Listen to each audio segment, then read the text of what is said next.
नमस्कार, India news Haryana पर आप देख रहे हैं हरियाणा विशेष और मैं हूं आपके साथ आयुष चित्रांश। प्रधानमंत्री नरेंद्र मोदी की मां हीराबा का निधन हो गया। वो 100 साल की थीं। हीराबा ने अहमदाबाद के यूएन मेहता अस्पताल में तड़के 3:30 बजे अंतिम सांस ली। मां के निधन की खबर मिलते ही पीएम मोदी अहमदाबाद पहुंचे। इसके पहले पीएम मोदी ने ट्वीट करके मां हीराबा को श्रद्धांजलि दी। हीराबा का पार्थिव शरीर उनके छोटे बेटे पंकज मोदी के घर में रखा गया। पीएम मोदी अहमदाबाद एयरपोर्ट से सीधे अपने छोटे भाई के घर पहुंचे और मां के अंतिम दर्शन कर उनको श्रद्धांजलि दी। इसके बाद पीएम मोदी ने मां के पार्थिव शरीर को कांधा दिया और मां की अंतिम यात्रा में भी शामिल हुए। हीराबा का अंतिम संस्कार गांधीनगर सेक्टर 30 के शमशान घाट में किया गया। पीएम मोदी और उनके बड़े भाई मां हीराबा को मुखाग्नि दी। इस दौरान पीएम मोदी के साथ उनके भाई और परिवार के अन्य लोगों की भी मौजूदगी रही।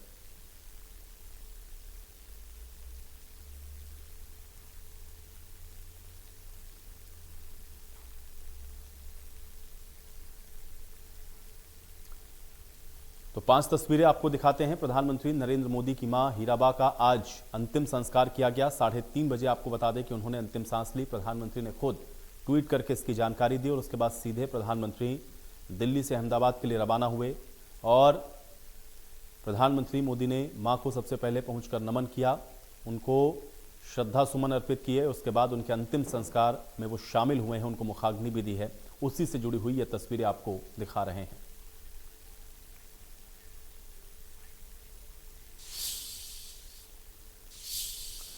तो वहीं प्रधानमंत्री मोदी की मां हीराबा के निधन से राजनीतिक गलियारों में शोक की लहर है। बीजेपी नेताओं के साथ विपक्षी दलों के नेताओं ने भी हीराबा के निधन पर दुख व्यक्त किया है। प्रदेश के मुखिया मनोहर लाल ने प्रधानमंत्री मोदी की मां के निधन पर शोक जताया। वहीं नेता प्रतिपक्ष भूपेंद्र सिंह हुड्डा ने भी अपना दुख व्यक्त किया। मैं उस मां को नमन करता हूं जिस मां ने देशभक्त और एक इस प्रकार से समर्पित व्यक्तित्व जो हमारे देश के प्रधानमंत्री श्री नरेंद्र मोदी जी हैं, उनको जन्म दिया। 100 साल की आयु मां की हुई और मां की प्रेरणा से ही हमारे प्रधानमंत्री नरेंद्र मोदी जी जिस लगन से इस देश को आगे बढ़ा रहे हैं, दुनिया में एक नाम कर रहे हैं, वास्तव में इस मां की ही कृपा से ये सब संभव हो पाया है। किस प्रकार जैसे इस परिवार का जो एक गरीबी के समय में नरेंद्र मोदी जी और सारे परिवार का पालन पोषण उस मां ने किया, वास्तव में ही बहुत ही सराहनीय है। और मैं आज इस घड़ी पर अपनी ओर से, हरियाणा सरकार की ओर से मां के चरणों में श्रद्धांजलि अर्पित करता हूं। प्रभु से प्रार्थना करता हूं कि उनको अपने चरणों में स्थान दें। हालांकि 100 वर्ष की थी वो। देखिए, माता तो माता ही होती है। माता ऐसी चीज़ है कि वो प्रधानमंत्री की माता हो, किसी की माता हो, अपना पेट भूखा रख के अपने बच्चे को खाना खिलाती हैं।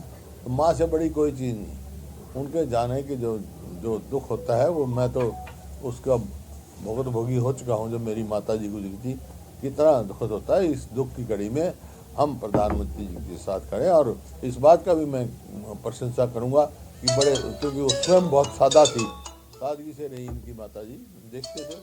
तो उन्होंने जो सादगी से उनका अंतिम संस्कार किया। वहीं राज्यसभा सांसद दीपेंद्र हुड्डा ने प्रधानमंत्री मोदी की माता के निधन पर श्रद्धांजलि अर्पित की। उन्होंने कहा कि इस दुख की घड़ी में भगवान प्रधानमंत्री जी और उनके पूरे परिवार को दुख से उबरने की शक्ति दे। उनकी माता जी के स्वर्गवास की खबर बेहद दुखद है। देखो, आज हमने जो अपनी बैठक शुरू करी, आप लोग उस समय आ भी गए थे। हमने 2 मिनट मौन, सबने खड़े होकर मौन धारण करके श्रद्धांजलि दी। हमारे आदरणीय प्रधानमंत्री जी की माता जी, उनका जो स्वर्गवास हुआ है, बहुत इसकी दुखद खबर आज सुबह आई हमारे पास। तो हम उनको श्रद्धांजलि देते हैं। ईश्वर ताकत दे, शक्ति दे प्रधानमंत्री जी को, पूरे परिवार को दुख की घड़ी का सामना करने के लिए, और माता जी को, अपने प्रिया बहन जी को अपने चरणों में ईश्वर स्थान दे। ऐसी हमारी सबकी काम है। तो वहीं आपको बता दें कि प्रदेश के डिप्टी सीएम दुष्यंत चौटाला ने भी हीराबा के निधन पर दुख व्यक्त किया है। तो लगातार आपको बता दें कि जो दुख हैं वो व्यक्त किए जा रहे हैं। ट्वीट्स आपको बताते हैं, पुत्र के लिए माँ ही पूरी दुनिया होती है और माँ का निधन पुत्र के लिए असहनीय और अपूरणीय क्षति होता है। प्रधानमंत्री नरेंद्र मोदी की पूज्य माताजी का निधन अत्यंत दुखद है। ईश्वर दिवंगत पुण्यात्मा को अपने श्री चरणों में स्थान प्रदान करे। Dushyant Chautala, deputy CM Haryana, tweet किया गया।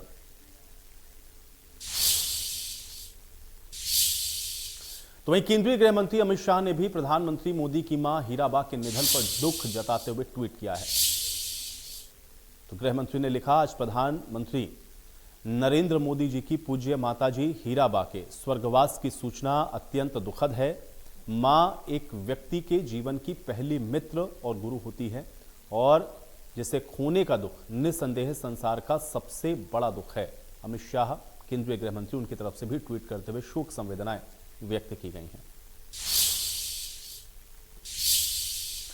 वहीं उत्तर प्रदेश के मुख्यमंत्री योगी आदित्यनाथ ने भी प्रधानमंत्री मोदी की मां हीराबा के निधन पर अपना दुख व्यक्त किया है। तो योगी आदित्यनाथ ने भी ट्वीट किया है, एक पुत्र के लिए मां पूरी दुनिया होती है और मां का निधन पुत्र के लिए असहनीय और अपूरणीय क्षति होता है। आदरणीय प्रधानमंत्री श्री नरेंद्र मोदी जी की पूज्य माता जी का निधन अत्यंत दुखद है। प्रभु श्री राम दिवंगत पुण्यात्मा को अपने श्री चरणों में स्थान प्रदान करें। ओम शांति। योगी आदित्यनाथ, मुख्यमंत्री उत्तर प्रदेश, उनकी तरफ से ट्वीट किया गया।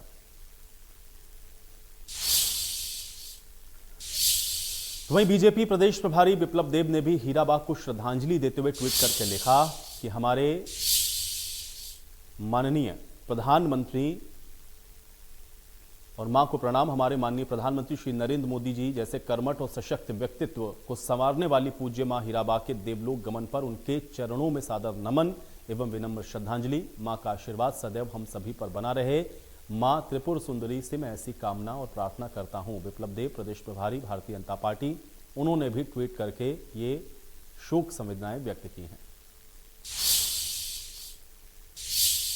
तो वहीं बीजेपी प्रदेश अध्यक्ष ओपी धनखड़ ने भी ट्वीट करके प्रधानमंत्री मोदी की मां हीराबा को नमन करते हुए आज उनको श्रद्धांजलि अर्पित की है।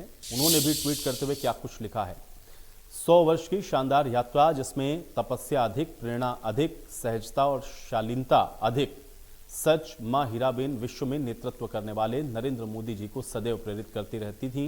हम करोड़ों कार्यकर्ताओं को भी मातृत्व ही नेतृत्व है, इन शब्दों को सार्थक करती रहीं। भावपूर्ण श्रद्धांजलि। ये ट्वीट किया गया है बीजेपी प्रदेश अध्यक्ष ओम प्रकाश धनखड़ की तरफ से। वहीं राज्यसभा सांसद कार्तिकेय शर्मा ने भी प्रधानमंत्री मोदी की मां हीराबा को श्रद्धांजलि अर्पित की है और राज्यसभा सांसद कार्तिकेय शर्मा ने भी ट्वीट करते हुए क्या लिखा है आपको बताते हैं। प्रधानमंत्री श्री नरेंद्र मोदी जी की माताजी हीराबेन के निधन की खबर बेहद दुखद है। दुख की इस घड़ी में ईश्वर प्रधानमंत्री जी और उनके परिजनों को संबल प्रदान करे तथा ईश्वर से प्रार्थना करता हूं कि वो दिवंगत आत्मा को अपने श्री चरणों में स्थान दे। कार्तिकेय शर्मा, राज्यसभा सांसद, उनके द्वारा भी शोक संवेदनाएं व्यक्त की गई। वहीं मध्य प्रदेश के मुख्यमंत्री शिवराज सिंह चौहान ने भी प्रधानमंत्री मोदी की मां के निधन पर शोक व्यक्त किया है। तो मध्य प्रदेश के मुख्यमंत्री शिवराज सिंह चौहान ने भी ट्वीट करते हुए लिखा है, उन्होंने ट्वीट किया है, भक्ति, तपस्या और कर्म की त्रिवेणी नरेंद्र मोदी जी के जैसे महान व्यक्तित्व को गढ़ने वाली मां के चरणों में सादर प्रणाम। और फिर उन्होंने ये भी लिखा, पूज्य मां सदैव प्रेरणा बनी रहेंगी। ये ट्वीट मध्य प्रदेश के मुख्यमंत्री शिवराज सिंह चौहान ने किया है।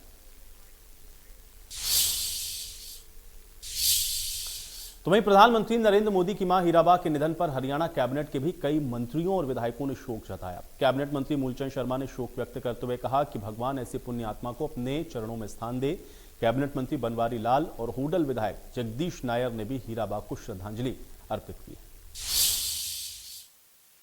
देश के प्रधानमंत्री आदरणीय नरेंद्र मोदी जी की माता श्री का जो निधन हुआ है बेहद दुखद है और 100 साल की आयु पूरी कर के गई हैं।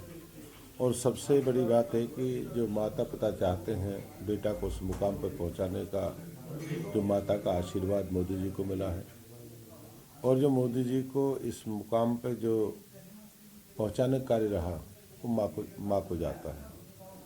ये दुनिया में नहीं रही। मैं तो भगवान से यही विनती करूँगा, भगवान अपने चरणों में स्थान दे। देश के प्रधानमंत्री नरेंद्र भाई मोदी जी की माता श्री का आज देहांत हुआ, उसके लिए मैं गहरा शोक प्रकट करता हूँ और ईश्वर से प्रार्थना करता हूँ कि उनको अपने चरणों में स्थान दे। और जिस तरह से उन्होंने एक ऐसे महान पूत को जन्म दिया जो देश का और देश की सेवा कर रहे हैं और पूरे विश्व के अंदर देश का नाम हासिल कर रहे हैं। मैं उनको उनके चरणों में नमन करता हूँ और श्रद्धांजलि देता हूँ।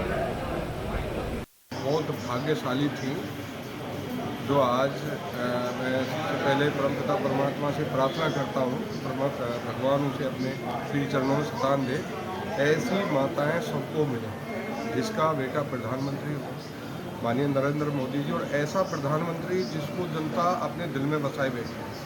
मैं माता जी को अपनी सच्ची श्रद्धांजलि देता हूँ और भगवान से प्रार्थना करता हूँ ऐसी यशस्वी और ऐसी प्रतिमूर्ति वो दया की मूर्ति और ऐसे बेटे को जन्म देने वाले जो आज सारे देश की सेवा करके दुनिया में भारत का नाम रोशन कर रहे हैं। मैं उनको हार्दिक श्रद्धांजलि देश। तो पूर्व सीएम हुड्डा ने 3 दिवसीय शीतकालीन सत्र को लेकर सरकार पे कटाक्ष किया। हुड्डा ने कहा कि 3 दिन का सत्र ऐसा था जैसे खोदा पहाड़ और निकली चूहिया, क्योंकि इस सत्र में उन्होंने बहुत सारे मुद्दे उठाए, इन मुद्दों पर कोई जवाब भी नहीं मिला। इसके साथ ही हुड्डा ने खेल मंत्री संदीप सिंह पर लगे आरोपों पर कहा कि अगर इन आरोपों में सच्चाई है तो सरकार को मामले की जांच करवानी चाहिए। उन्होंने बताया कि अभय सिंह चौटाला का भी उनके पास फोन आया था। पीड़ित लड़की उनसे मुलाकात करेगी। पीड़ित लड़की से मुलाकात करने के बाद वो पूरे मामले को समझेंगे और उसके बाद ही अपनी आवाज को उठाएंगे। इसके साथ ही हुड्डा ने इनेलो के कांग्रेस के साथ गठबंधन को लेकर के इस पर जवाब देते हुए कहा कि ताली कभी एक हाथ से नहीं बजती, अभी ऐसा कुछ नहीं है। पार निकली चुहिया। देखिए, वैसे तो बहुत मुद्दे थे, लेकिन जैसे गन्ने की भाव की बात थी, लागत तो बढ़ा दी और 1 रुपया भी गन्ने की भाव नहीं बढ़ाया। हमने खूब कहा कुछ कम से कम पंजाब के बराबर तो कर दो। वैसे तो किसान की 450 रुपये के हिसाब से क्विंटल की, लेकिन कोई तस से मत सरकार ने भी कहीं कमेटी बनाएंगे। कमेटी की तो रिपोर्ट पहले आई हुई है, आप सीधा को भी पंजाब के भाव करना है। इसी प्रकार से जब कौशल रोजगार योजना है, जिसको जो हरियाणा के युवाओं के साथ एक खिलवाड़ की जा रही है उसके बहाने से, और जो स्थायी स्थान है, परमानेंट पोस्ट है, उनको कम किया जा रहा है। अब 30,000 से कम लेके कौशल ना तो उसमें कोई मेरिट है। बहुत सारी शिकायतें उनमें। इसी प्रकार से ये आईडी है और एक ये पीपीपी परिवार पहचान पत्र, सब जो है ऐसा है जो विफलता की सरकार, बिल्कुल विफल सरकार साबित हुई है। आज बेरोजगारी में हरियाणा पूरे देश में नंबर 1 है और कर्जा इतनी ज़्यादा बढ़ा दिया, 4 लाख करोड़ से ऊपर कर्जा हो गया। नहीं उठाने को उन्होंने कहा भाई ऐसे मेरे को मिले हैं, अब वो आपको भी मिलेगी। किसका मामला है? वो मेरे को मिलेंगे तो मैं अगर उसमें होगा तो पूरी उठाएंगे। वो मिली नहीं है अभी मेरे को। कौन है त्यार? इनेलो पार्टी के प्रदेश अध्यक्ष नफे सिंह राठी ने एक प्रेस कॉन्फ्रेंस की थी और उन्होंने ये कहा कि हम कांग्रेस के साथ भी जाने को तैयार हैं, कांग्रेस के साथ गठबंधन करने को। सारी एक बात एक हाथ से बनती है, दूसरे हाथ से। ओके, कांग्रेस तैयार होगी जब तैयार हो, जब भी बात होगी ना। अभी तो कोई हमारे 4 दिन कोई ऐसी बात नहीं। वहीं गन्ने के रेट को लेकर के भी नेता प्रतिपक्ष हुड्डा ने कहा कि उन्होंने विधानसभा में गन्ने का भाव बढ़ाने की बात कही। सरकार वर्तमान में गन्ने की फसल को लेकर के 1 रुपया भी दामों में बढ़ोतरी नहीं कर रही। कांग्रेस को दबाव है, लोगों की आवाज उठाना हमारा काम है।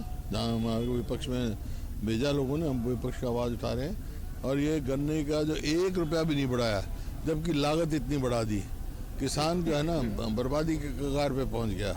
हर वर्ग इस सरकार से विमुख है, चाहे वो किसान है, चाहे मजदूर है, चाहे व्यापारी है, चाहे कर्मचारी है, चाहे शहरी है, चाहे ग्रामीण है। कोई इस सरकार से संतुष्ट नहीं, क्योंकि ये सरकार केवल इवेंट मैनेजमेंट की है, नॉन परफॉर्मिंग सरकार है। कोई काम करने का काम नहीं है इनका। तो खेल मंत्री संदीप सिंह को लेकर के राज्यसभा सांसद दीपेंद्र हुड्डा ने कहा कि मामले की निष्पक्ष जांच होनी चाहिए और जांच होने तक खेल मंत्री को इस्तीफा देना चाहिए। हमारी ये मांग है कि भाई निष्पक्ष जांच हो और निष्पक्ष जांच हो के इसमें सच सामने आए, जो भी सच हो। और जब तक ये निष्पक्ष जांच हो के इसका नतीजा नहीं आता सामने, तब तक जो है ये किसी भी अपने पद पे उनको नैतिकता के आधार पे पद से दूर हो जाना है। बिल्कुल। वहीं राहुल गांधी की यात्रा को लेकर भूपेंद्र सिंह हुड्डा बोले कि राहुल गांधी की यात्रा वोट के लिए नहीं बल्कि प्रदेश की जनता के मुद्दों को लेकर के है। जो लोग इस यात्रा पर सवाल उठा रहे हैं उनके पास कहने के लिए कुछ भी नहीं बचा है और इसलिए इस तरह की बेतुकी बयानबाजी हो रही है। राहुल गांधी की भारत जोड़ो यात्रा पर कुमारी सैलजा ने भी कहा कि यात्रा में लाखों की भीड़ उमड़ रही है, सरकार घबराई हुई है और यात्रा को रोकने के लिए कोविड का बहाना लगा रही है।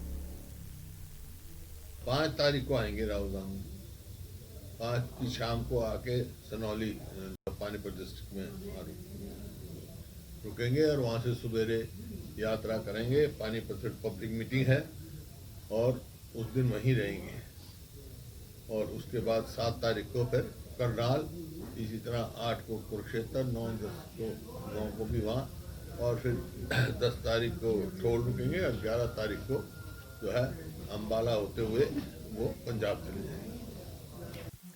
बहुत बढ़िया रिस्पांस मिल रहा है राहुल जी को। आपने देखा जैसे ही उन्होंने राजस्थान से हरियाणा में प्रवेश किया, फिरोजपुर चिरका से लोगों की संख्या, लोगों की भीड़, लोगों का उत्साह बढ़ता ही चला जा रहा है।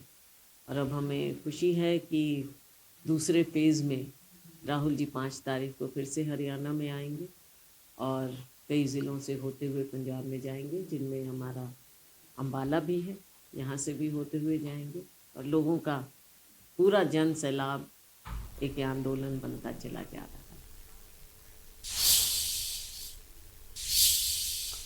तो किसानों के द्वारा दोबारा आंदोलन करने पर बोलते हुए कुमारी सैलजा ने कहा कि चाहे किसान हो या कोई हो, सरकार सबको गुमराह कर रही है। किसान अपनी मांग मनवाने के लिए दिल्ली बॉर्डर पर 1 साल तक आंधी तूफान, गर्मी या सर्दी हो, धरने पर बैठा रहा। तब भी राहुल गांधी ने कहा था कि सरकार को झुकना पड़ेगा और आखिर सरकार झुकी और उन्हें किसानों की बातों को मानना पड़ा।